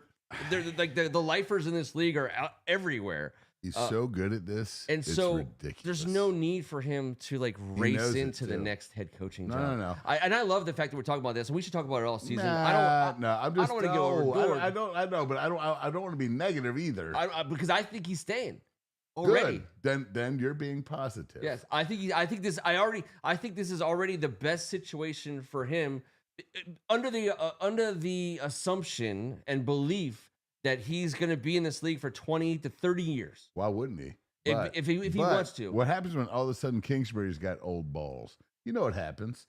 Dan Marino threw for 70,000 yards in 84. No one else fucking did it for 37 years. You know what I mean? Like, we're like, oh my God, here we go. Now we're like, maybe Dan Marino was pretty fucking good. There is a precedent. He had miniature wide receivers, and pass interference was not a rule then. Was not. You could wedgie a guy and throw him into the stands, but if he bounced back on a little post route, it was good. Yeah. There's a precedent for teams figuring out that they have coaching talent that they don't want to lose, and they have head coaching talent that they can still use. Famously, Pat Riley kicks himself into the front office. Brad Stevens kicks himself into the front office. You see his escalators? It was like a limo back and forth, and then the rest was egregious. Limo back and forth. Yes. Ron Rivera kicked himself into the front office. He did. He did. He totally kicked himself right into the front office. He was terrible at it. He's like, I'm in the front office. He was like, I think I like it here, but I'm probably not going to be great. There is an outcome where Dan Quinn's with this organization for 25, 30 years, and Cliff Kingsbury's the next head coach. I mean, there's just so many positive outcomes because of the positivity of what's happening right now. People don't run from awesome situations. I agree. They take advantage of opportunities. I get there's only 32 jobs. He wants to be a head coach. Someday it could be here. Someday it could be somewhere else. It could be here after it's somewhere else. But the whole idea is, if this place is such a great place to work and such a great place where good football is being practiced, you're not going to get as much. You're not going to get as many coaches who jump for those other opportunities, because coaching is as cutthroat as playing. These guys are year to year. Sometimes they don't get. They're out of jobs until the last second. They're sleeping on couches. I mean, this is not for Cliff Kingsbury, but for coaches in general. That's what DQ tough. brought to this, and that's what he brought to the whole foundation. He said, "This is what this life is. Let's create a place where not only can the players demonstrably improve, but the coaches can bring each other. Let's get the burgundy and gold game in the preseason. Exactly.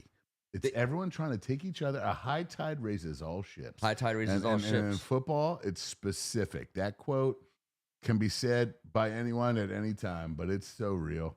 Your conference, your division, your owner. If there's one turd in the punch bowl, the punch does not taste great. You might get drunk, but at the end of the day, you're gonna have cholera.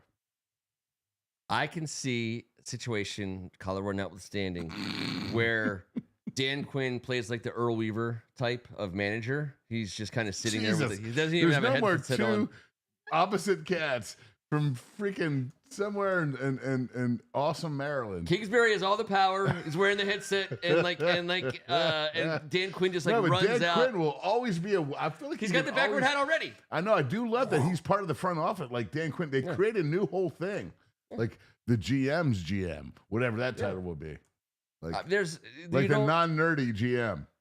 Like the guy that actually knows stuff. That's like the backwardness of the DS era is that we got into this thing where when you change, what a bunch of DS. What a bunch of DS, dude. And you change something. When you change wholesale. Yeah, you change everything. It's like the ticket takers are new, the receptionist is new. Agreed. Everyone is just new all the time.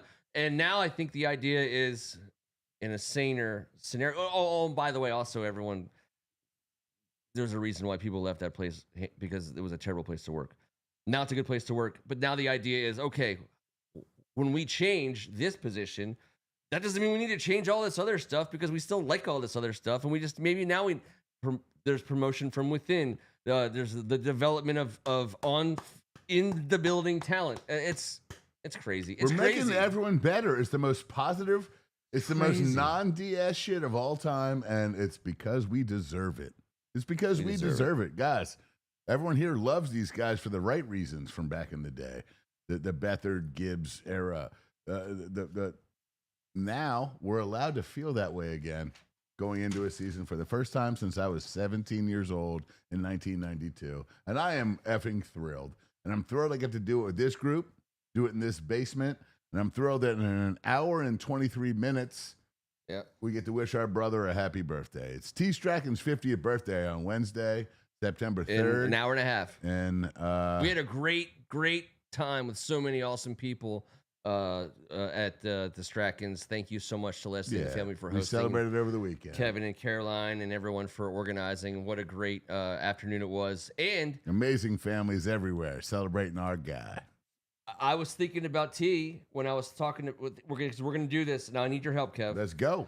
We're gonna just do a quick run through. Oh yeah, 17 weeks. This is what we did. A quick run through of 17 weeks. Just win or lose. We're gonna get our record. Right. We're gonna do our record. We're gonna break it down the way we. In that way, we have it here sitting all season. We did it in the off season. We had to do it in the off season. You can't do it in the regular. Well, we have season. done it. Well, but not every game. We gotta do every game. All right, so pull up the schedule. I will. You have it on one of those pages. I will, but I want it's not on these pages. Figured it was like written down somewhere. I only do Braille now. I got to tell you. All right, so I only communicate in Braille. Our record prediction is going to be as follows. We'll go through each week. Ken and Kev.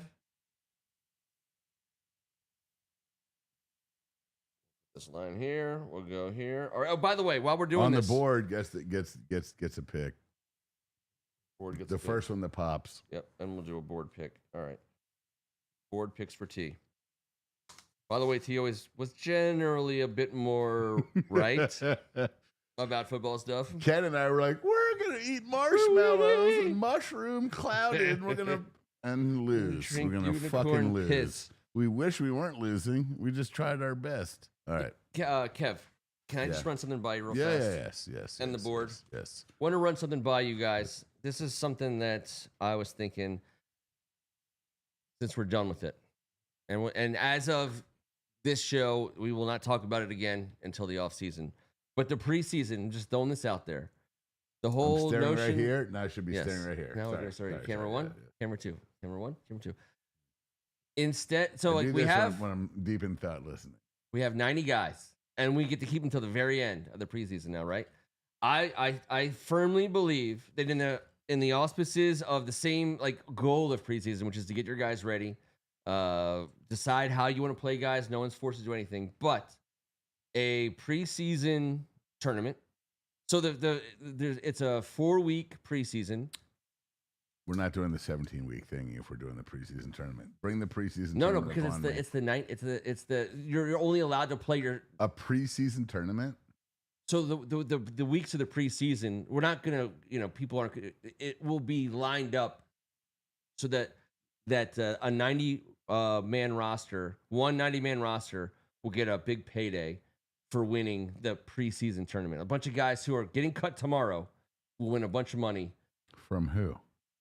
From Budweiser, whoever's sponsoring. I mean, the money's. I'm not worried about. Are you worried about the money? I'm not worried about the money. I'm worried about people like actually caring about the 90th. No, but they can't take the money from someone else for a non-sanctioned event. It's part. It'll be the instead of random preseason games. All right. Those You have games to change now. the salary cap now, and I'm nervous. No. Yes. You can say, I don't care about this. I'm not going to play Jaden Daniels in August just so I can win some money. Instead, you have your 45 through 90 roster they're incentivized to go out there and potentially win a game to make money that they're not otherwise going to make this is all from the NFL. There's nothing private about anything. I've seen all of these like NBA in-season tournament ideas. I don't want anything in season. This has to be about this is about the 45 through 90 guys. If you lose your fifth tackle, people are still miserable. That's fine. I know. I understand. No, but like expand the fucking rosters, then do it. 90 is. I mean, we cut like 40 guys. How many more? And each of them takes their some 5,000. Expand the practice squads. Expand the rosters. Let people keep the 60. Shit out of themselves at a level that no human beings do. Oh, so when we go to 18 games, the first thing they're going to do is they're going to say, we're no longer only dressing 46. They'll make you dress all 53. I hope so. And they should dress more. I hope so. Why not? And who cares? They're not going to play, but those are jobs. I agree. It's all with about that. the union is all about the jobs. And there should be something in the back that the community should have them go around and be people that like raise football up, because right now, I've coached for a long time, and there's a lot of parents in our area, in these affluent areas. Everyone's like, oh, concussion. Now there's 9 million kids just playing lacrosse. And I'm like, come on. I know I think the best sport is of all time. So I'm just going to say this. Let's get into the 17. I have, unfortunately for everybody, mostly me and mostly you, there's another level to this. You do expand the rosters, and you do carry what is essentially. I've said this forever. The rosters are way too small. The preseason becomes a minor league spectacle for football. That's what it should be, in my opinion. The guys who aren't going to be frontliners ever, but and then there'll have to be minor league teams with minor league coaches and minor league staff. No. You basically give teams the ability, staff, the ability, but your JV staff. You have 30 guys that you can put on. You're running it specifically like a high school program. Yes, and I'm fine with that. 32 teams have the money to do this. Fine. And the DC Defenders can be our minor league program. Sure, that'd be beautiful. And then they play. Let's beer snake the shit out of that opener. Then they play a tournament. Fine. So okay, as long as they're taken care of and they're not exposed for the gladiatorship of this sport, then let these people move their wives and families to this area for their minor league purpose. Sign them to 3-year deals so people can have an understanding. Maybe a 2, not just these little flash in the pan 4-week things. These young bucks show up in town, guys. We see them. They don't know where to go. Their agents, like somewhere in Midwest, like, hey, you should go to dinner at blah, blah, blah. You know how many times they've come into the bar that we've been sitting at? How many times did they come to the bar that we weren't? That's right. You know what I mean? Like, geez, man. So I think we'll fully flesh this out. But at the end of the day, the greatest sport in America has room for another 25 guys on a traveling Savannah Bananas type scenario. With all that shit ton of money. Yeah. Play in small arenas. Play in soccer arenas. Play in 20,000 seat. Play in HBCU stadiums. I don't care. Do something cool. Just get out there, play. I like it. I like the idea of it. Yeah, and these are a traveling band of athletes. Doing what they do. Which is, by the way, how everything started. The whole NFL is founded by traveling athletes, guys who were in college, out of college, and they're like, we're going to play football. We're really, really good, and we're going to play those guys. And they're like, yeah, but you guys are electricians, and that's Notre Dame. And you're like, yeah, but we're all football players, and so we played. Grandpa made more money and bought and put a mortgage down selling cars, not playing for the Redskins. Yes. That's what it was. Yeah. Now, 75 years ago, what are you going to do? What are you going to do? What are you going to do? We're gonna build this out. By the way, I hope First Moment Sports is going to be on the ground floor of this. We'll see. Week 1, I got us winning. We're in there. So we're going Washington. We're going New York. Just for Week 1, Giants at Washington. Yeah, I got a W. Yep. Yeah. Then before you even ask the next question, Micah going to get that injection. Not going to work out great. Then 3 days later, after your injection for week 1, what are you doing week 2 on primetime? So, as much as we openly talked about my belief that Micah Parsons was 100% available, he ended up being 100% available, and he should never have been available to us. I'm never giving. Jerry Jones is a fucking moron. He's never. He's the dumbest ass in the world. He's lost his shit. He has no chance. How do you let go of Micah Parsons in his prime, you stupid? So you better hit on these 2 draft picks or else. Everyone's always going to hold this directly up your ass. I'm giving 2 firsts. I think Adam Peters would have given 2 firsts and something. However, the only argument counter. How do you let him go? It ain't about what he got back. No. It has nothing to do with that. But the best part about it is that, because we play Green Bay in week 2, the best part about it is that now they're talking about he needs epidurals. By the way, epidural is a very invasive anesthetic. It is not. It is a deep penetrating needle of severe, serious meds. Especially if you have a thick-fingered duck. Oh, you won't want those sausage fingers and the kielbasa on there. So, this trade is going to be graded on a second-by-second basis, and that's fair. But every week, so I have to catch the bus by 10:54. You have to catch the bus by 10:54. Oh, I see. I understand. We've been on for I understand. so long. It's the season finale. But we're going to wrap this up. I know, but fuck Micah Parsons. Fuck Micah Parsons. Yeah. And the fact that we he get ain't him, one of us anymore. he get 4. If he plays in week 1, he is going to be less than effective in week 2, just by virtue of the Something fact tells me if he gets getting drugs, epidurals. he's going to just tackle the whole defense and then throw cars. He is amazing. He's the best non-quarterback football player in the world. And I'm so glad he's not a Cowboy to play twice. He's a Packer to play once after an epidural. We'll see. All right, so that means week 2 against the Packers. W. Everyone's going W. We're all right. So we're 1-0, and now we're 2-0. Yep. Everyone has us 2-0. Week 3. W. Vegas. No. Hold on. So week 2 is we're at Green Bay, right? Yep. Wash at DB. Week 3, it's Vegas home. 1 Fox. Vegas Sunday, 21st at Washington. W. Yeah, we lose that game, then I will dress up like Al Davis for Halloween. Anyone on the board want to say anything? Oh, all right. Robert did it. All right. So week 3 is a W. Where everyone's saying we're 3-0. Week 4. Yeesh. That's going to be another scenario. Gotta give me the at matchup. Atlanta against the Big Penix. Washington with that Big Penix energy. Yeah. Washington at the ATL. Yeah. That's a W. We just always beat the ATL, don't we? It always feels like we beat the ATL. I'm going W there. So here's where I got my. All right, that's my W as well. We are 4-0. Then we are going on the road. We got to get it. We got to get someone on the board. Got it. Someone do it. Just say week 4 W or week 4 L. Got it. Whoever's first there gets. Okay. Robert Cohen went W there.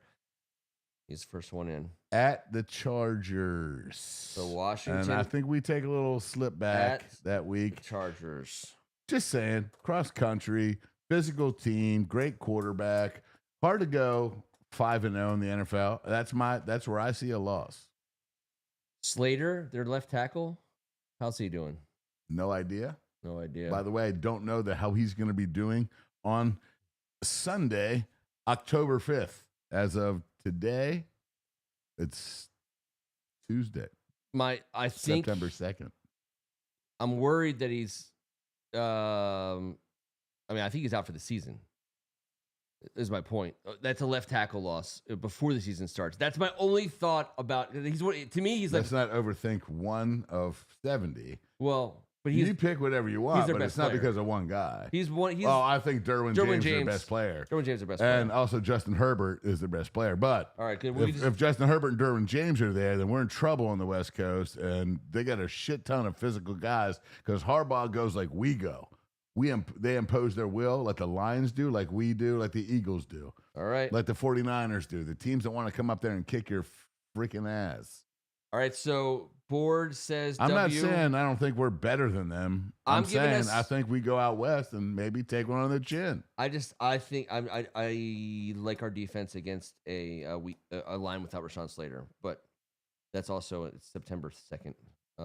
What's week 6? And whoever's the backup doesn't have to deal with a guy that's been a great pass rusher for 4 score in several years. Yeah. Week 6, you're going, Ken. It's Monday Night Football in town against Caleb Williams and the Chicago Bears. I mean, I'm going W. Ditka. We're definitely Wing. We don't just Hail Mary someone's punk ass, send them on a 10-game losing streak, and predict that we're going to lose to them next year. We kicked them in all 50 of their testicles last year. I'm just waiting for the board to give a week 6 prediction, but I got us going 6-0, just for the record. 6-0, and usually when we do this show and we do the record, because I always would get us to like 10-6. That was my thing. Week 6 is a win. All right, what's the week 7 matchup? We are at the Cowboys on October 19th at 4:25. And I think you know where I'm at. Where I think Dak Prescott's gonna sprout one. I mean, I got us coming into these games. Yeah. We're at this point in time we're 7-0, and that's a story. That is a story. I don't know that. I bet you if we are 7-0, I bet you there's only 1 or 2 other teams that are also 7-0, and one of them is in our same state. And the other one might be a team that we're playing, unless they have that Baltimore Ravens. I don't know what their early schedule looks like, but week 8. Yeah, on Monday night. If we are 7-0, as you coming in 7-0, you don't think we're going to hear about that going into Arrowhead, playing against my homies in Kansas City? Yeah, Monday Night Footy. All right, so I'm L-piecing that one because I'm not going to sit there and act like a prick. I'm going to act like a prick. Yeah, well, I have a little more respect for the league than 8-0. I will tell you this. It's not an 8-0 league. Every year, there's one game that you in the timeline. Obviously, you get to that game, and there might be a game after that. There might be another moment. There might be another spot where you evolve even further. But every year, you have the chance to do something that people don't think you're going to do. I look at this first 7 games when we're 7-0. I don't see a single team on there that anyone would say, "Oh my gosh, that was like a banner. That win will go down in history." None of it. I agree. We haven't had a historical win before last year. Exactly. And last year, that game to me was the Chicago Bears. No, it was Cincinnati Bengals, the Monday night game when we were a historical win. Not a historical win. No, doing something, getting a win that nobody thought you were going to get, and showing yourself to be a team that's capable of getting that kind of win. They're going into remember, Joe Burrow was 0-2. They were talking about the Bengals as being the throw he made to McLaurin was beautiful. Beautiful, but I didn't think they were that good. I was disappointed that those buttholes. It was not a win. It was not a win I expected. I guess maybe I wasn't expecting it. I wasn't expecting to win that game. Their quarterback hadn't played, and their receiver hadn't played. I know. I'm sorry, I didn't have the same feel. I think beating Joe Burrow on Monday Night Football. We got to go quick. I have to pee so bad. I'm going 8-0. It's almost 11. I know you're trying to go 8-0 here. The board is going loss. They're at 7-1. I'm the last standing. Yeah, I'm at 6-2. You are. Where are we at week 9? Yeah, we're gonna come back on Monday night in a short week and fuck up and lose on primetime to Seattle, and then week 9 you have a loss against Seattle. We're 6-3. I do. I'm going 9-0. Mm-hmm. Board. Where are we doing against Seattle? Week 9, Monday night at home. They're coming now. They're coming across the country. They're they're writing it off. If you don't have a bad loss on your goddamn resume, which every NFL team I've ever loved my whole life does, then you don't have a bad loss on your resume, and I guess you're the greatest team of all time. It was. That's a bad fucking loss. That was no the doubt. First game where Daniels That's my special. pick. That's my bad pick of bad loss. There's thumbs up. This league is a thumbs up, palms up. What happened? Why do we lose to them? I don't know. We had a bad fucking night. Board is going win against their 8-1. But the point about that was the first game where Daniels looked special. obviously we knew we had a special guy, but beating Joe Burrow on Monday Night Football, the way that he did, that throw to McLaurin, a couple other times when Joe his running. Burrow was in a hyperbaric chamber for the previous 3 months and hadn't I know you love Joe Burrow. I know how much you love practiced him. with his goddamn team. I know how he much shouldn't you have love even played that night. You love him. Bro. You love Joe Burrow. Because he's tough as nails and the most accurate quarterback in the league. Yes. Yeah. He's Yeah. So I mean, getting him, we got him a little bit before he was at his peak, but we still a little before. But we still had a rookie. He's the only chance they had that night, and he thought he had outdone his predecessor. Yeah. Or his, what do you call it? He was the predecessor. But the new guy showed the him. LSU versus LSU. That's what showed me about Jaden. Yes. The quarterback position was played beautifully. Our defense was poop, nasty dookies. Yes. And we beat them. But so was theirs. Exactly. So was theirs. Specific. That won't be the case for that Kansas City game, but I think that's the same feel. It's the same feel for me going into that game. Now we take Detroit's bitch ass down at home, because if Seattle's going to come in here and teach us a lesson, and you got to learn a lesson in this league.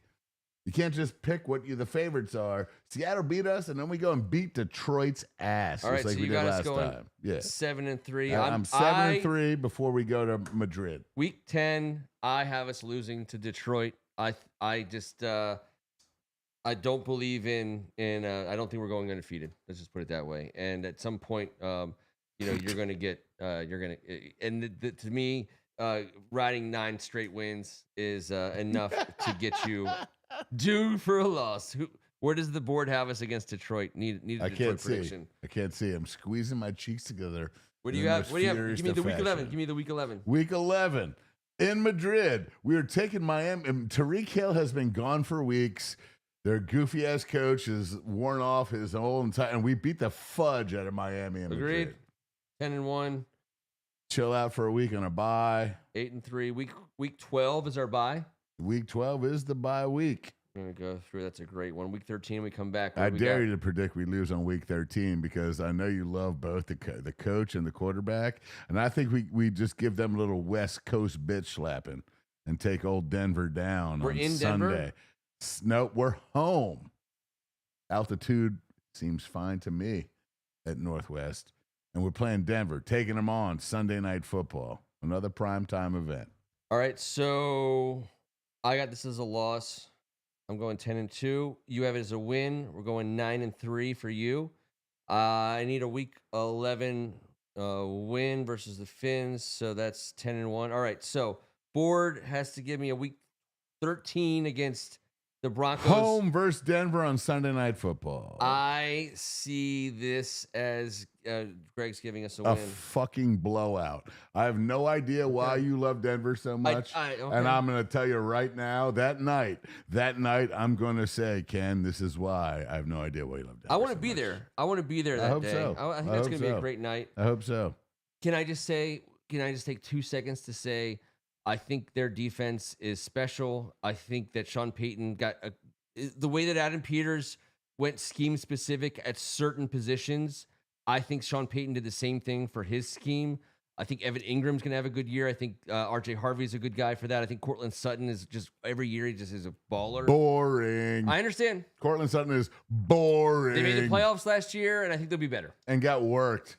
Get on out the playoffs. We made the playoffs last year, won twice, and competed for the Super Bowl. Y'all didn't. We got way fucking better. How do you think they're beating us? Never mind. We'll see. But I hope we win. I hope we win. Some people have their faves, and I mean, you guys losing to the Chargers. Yeah. Okay. And the fucking Seahawks. I think Denver's way better than the Chargers. Who cares? You take shitty losses in this league, and you know that better than anybody. What's week 14? Yeah. At Minnesota. All right, that's a win. I got it as a win, anyways. Yeah, we don't mess with them. It's a dub sack. You got to send it. By the way, we're I'm 11-2, and you're 10-3. We're right on top of each other. Week 16. I mean, it's the Giants away. There's a new coach at this point. This is against Jackson Dart. There's Jameis. No, it's Jameis Jackson or dangerous. I mean, I'm never, ever, ever predicting we lose to the Giants in week 15. I got us at 12-2. You got us at 11-3. I do. I Saturday. Hold on. We got a win against Minnesota from the board. They have us at 12-1. We're waiting on that okay. Giants road game. That's a win. The board guys says a win. So 12 12-20. 12-2, 13-1, versus 11-3. The defending Super Bowl champs. I'm taking a loss there. Yeah, me too. And I don't mind it because of the way the schedule sets up. I think it's going to be a competitive badass game, but I'm taking a loss there on the 20th. And we're going to come back on Christmas Day. Wait, what's our... Sorry. Let the board get into Saturday. It was a Saturday game at home versus Philly. I don't like it. Wait. Did we skip a game? No. Or did I skip a game? Nope. No one skipped a game. The bye week was 12. Denver week 13. Yep. Minnesota week 14. Yep. Giants 15. At Philly 16. I messed up. Washington and Philly. If I fart right now, I'm going to pee all over this whole entire podcast. You have a loss there or win? What week? 16. I got a loss at home versus Philly on a Saturday on a TBD. They're going to make us play at night. And all these assholes it's going to be a terrible day. That's December 20th? That's the 20th. All right, here's why that's a terrible day, because Christmas Day is going to be beautiful. It's a short week for the 20th. We play on a Sunday against the Giants. Then we go a short week Saturday versus Philly, which I don't like at all. Okay. And then we're going to go on another short week and somehow beat Dallas by 1 point on Christmas Day at 1 o'clock. Because it's crazy. That's a double short week for us. I got him as But the cool part about that is after we play Thursday the 25th, there's games Sunday. Yep. And then the flex. So we get 10 days till a flex, which we don't know if it'll matter or not. That's at Philly.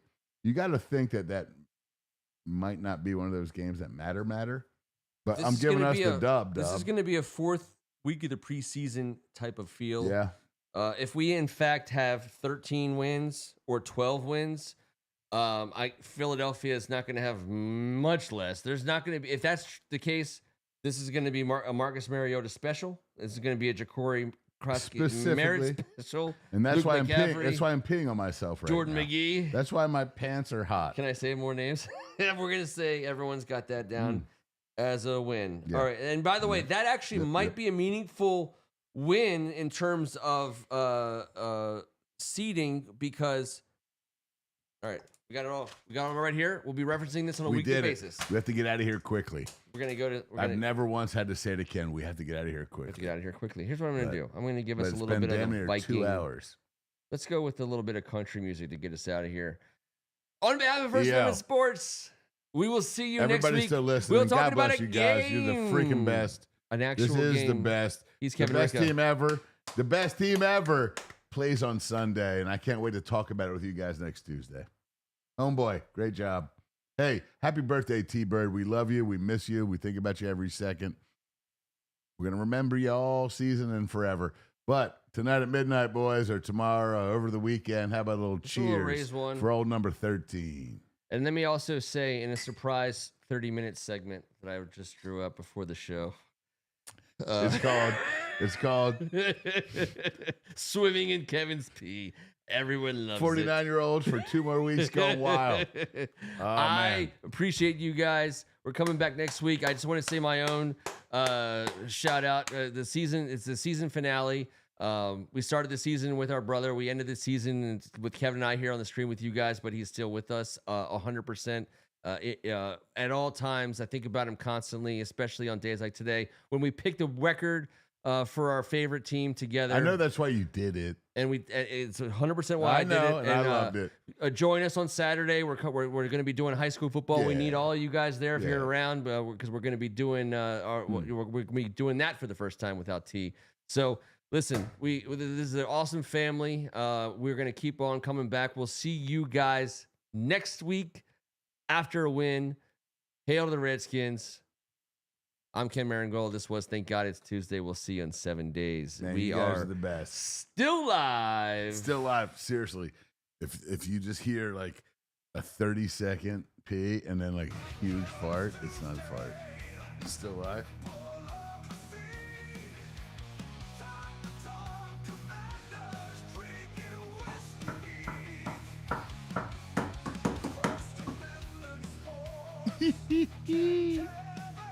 All right, I'm glad I waited. It sounds so good. Hail to the Redskins. The best Don't line muff ever. it up is great, but hail to the Redskins is key. We'll see you guys in 7 days. We love you. Peace. Hail to the Redskins. Don't muff it up.